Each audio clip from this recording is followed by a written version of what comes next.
for the Messi situation, the only new information, if you will, as I use air quotes, is as somebody mentioned that a statue in front of the Camp Nou would be a helpful way to pay him back, if you will, instead of giving him money on a contract. But where we stand with the contract, if that's what we're talking about in the discourse, it's not necessarily a worrying situation, but nothing has changed. Is that it's going to take tons of money in the future, past the season, for his lifetime, to make up for what the club cannot pay him now. Obviously, his wages are going to be down substantially, but it's a matter of Messi. No matter what, Messi will have to return to the club more, even out of good faith, than he does a financial reckoning, if you will. Because Man City, if we're to believe Pep Guardiola, and if we're to believe the idea that they're going for a Harry Kane or just a pure number 9, then while Barca might miss out on Erling Haaland, they might miss out on Harry Kane, but it seems like he won't be going there. So that means, does Messi want to go to PSG, or does Messi want to stay at Barcelona for, again, a huge discount, basically as an act of good faith, as we know he wants to be there as well? Does he want, can he actually find himself staying for another year? So nothing has truly changed. This information is indicative that this is not a great situation for the club to be in, but it's one that they've found themselves in. It's true. I mean, I think the prevailing theory goes that, at least what I've heard here, in the local press, the prevailing theory is, and there's enough of it in kind of the wider press too, that he comes back for 2 years for a final 2-year run with Barca. He then goes to Miami, where he owns considerable, beautiful real estate, and does 2 years with David Beckham's Inter Miami. But while he's there, he's effectively kind of also working on behalf of the club as essentially an ambassador, and kind of being the Barca flag bearer, and I guess like planting seeds for Barca in the United States. And so he'd obviously get paid for that, and then presumably he would come back and take some sort of whether it's and I don't know if he is kind of a coaching type, whether it's a coaching role and administrative role, or kind of just purely kind of an ambassadorial role. But essentially those would almost be kind of personal services contracts to make up the money that he, because over 2 years, I guess, what is the estimate? If he took a 50% pay cut over 2 years, he'd give up $100 million. And so I guess the presumption would be that he would be paid as a club ambassador for the 2 years that he's in Miami. And then he would come back and assume some sort of a role with the club, whether it's public facing or coaching or something like that, would be very kind of handsomely rewarded for that as well. And I mean, look, far be it for me to kind of know what the situation is, and because it's very easy to sit and kind of, I don't want to be the sports fan or the person on the outside who doesn't have to make these decisions, who says that, well, you've been making $100 million a year for a few years. I mean, what does it matter? You're still making $50 million. But but you go tell someone to give up $50 million or 50 million euros. And so I don't know exactly how that kind of shakes out, but at least sort of theoretically that makes sense. I do sincerely believe that he doesn't want to leave Barcelona. I actually had a conversation with a couple of friends one evening this past week. So it was almost kind of a 2-on-2. It was myself and another kind of hardcore Barcelona fan on one side, and our two friends are Italian and Dutch, and they were kind of playing the note of, well, why doesn't Messi want to, why does he just want to like confine himself to his comfort zone? And why doesn't he want to go challenge himself in another league? I do think that at this point in the game, I don't know that going and challenging himself in kind of the final chapter of his club career, I can't put myself in his head. I don't know what that would do. He doesn't have to prove himself as a player to anyone. No. Anyone who claims that Messi has anything to prove to them is the English is media. out. Is the English media who is upset that he did not play in the UK. That's who it is. He never went to Stoke on a cold night. Yeah, like that's it. And like, I don't understand. I don't. To say that is completely bonkers. So I don't think it's a question of. And I don't know that he necessarily has this burning desire to go to another league. What, like to go and like win the French league with PSG? Like, I don't know that would necessarily. Well, he wouldn't be going there to answer the French league. He'd be going there to play with Neymar and Mbappe. Yeah, for the Champions League. That's the only reason he's going. The other thing I would add to the Messi point financially. But can they actually sign him and keep both Neymar and Mbappe with FFP?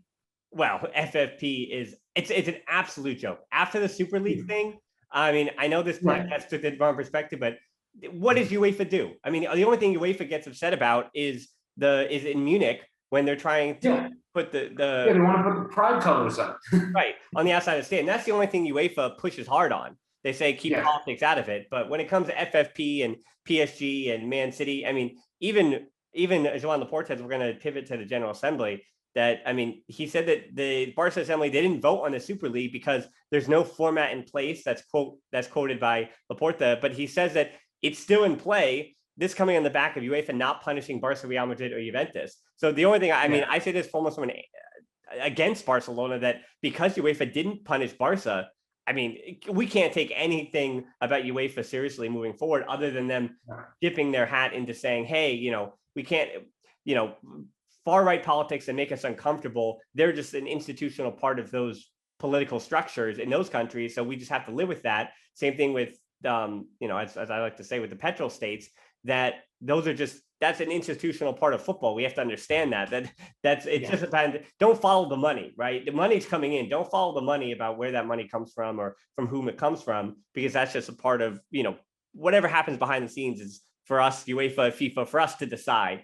But then everything that's front viewing, anything that's, whether it be social justice or whatever's trending on social media, that's where we have to be careful about, right? Because that's all about PR and public image. And final point on Messi, PR wise, is I think Messi's team is going through the calculations of even staying in Barcelona might continue to give him more revenue in terms of his marketability than potentially moving elsewhere.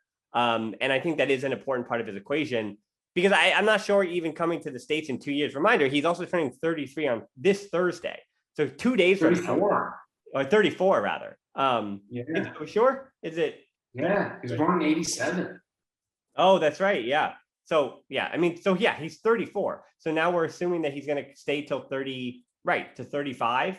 And that's getting up there. He's getting to a point where you wonder, what he's capable of and what he can physically do. Yet, as I said, we're expecting even at the age of 34 that he's going to start 100% of matches because he's kind of he's kind of an alien. I want to give you the final point on Messi though, but I do want to talk General Assembly before we go and a few other little notes too. Also, a final note on Messi. I mean, I don't know what it's going to look like, and I guess we're up against the clock. We're 8 days from now his 8 days from now his contract expires and there's not a renewal in place.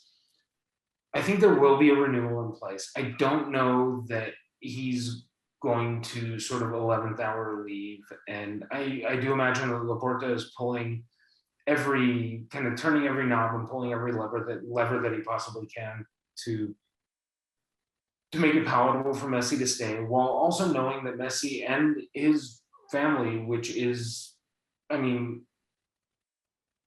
genuinely the most important thing in his world, doesn't, they don't want to move. They, even with all the money in the world, they don't want to move to Paris. And that is going to matter to him. So I think he's going to stay.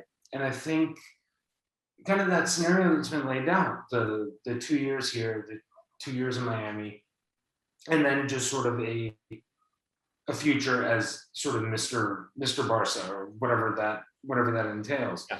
Kind of, I think that is what ultimately plays out. But I think you bring up a really good point too, that we all just have such unwavering, undying faith in Messi and all that he does and all that he can do. The notion, I mean, he still feels sort of 26 in a weird way because like he still doesn't look old. You know what I mean? Like, so you look at him and you forget that he's a guy that has so much mileage on the tires, and you don't want to break this guy. You know what I mean? Like this is the time where something like that would happen.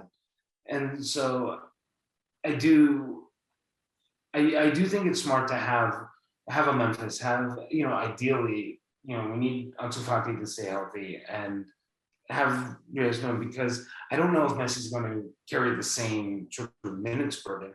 And I agree with you that leaving to go somewhere else for these kind of final 2 years, let's even say 3 years of kind of peak performance, I don't know that that would do anything for him kind of commercially, in the sense that he would kind of look like the weird kind of, you know, occasionally you see players who are so associated with one team or one club, and you see them in the last couple of years of their careers wearing some other jersey, and it just looks completely bizarre. I mean, I know you're thinking of the Hakeem Olajuwon and Patrick Ewing jerseys when they were playing the Magic and the Raptors. That's what I always sure am. Yeah, and you know, and the thing is, like, I don't know that that does anything. I mean, even if you play well, all of your sort of moments, he's come so far down this road that at this point, I don't know that there is sort of a tactical pivot. Yeah.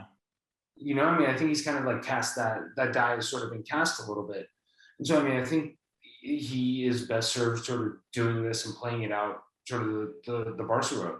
Yeah, I mean, imagine him. I mean, imagine the narrative. Imagine the storybook with him, not maybe this year, but next year at the age of 35, winning his final Champions League with Barcelona. I know that that's optimistic. I know that's dreaming, but I say imagine it. Imagine the narrative. Imagine how we consider his career, even through all the struggles, to finally get to the end of that mountain. I mean, that's what we want, right? We want, as fans, as romantics of football, we want the hero's journey to end, right, with the culmination of that trophy.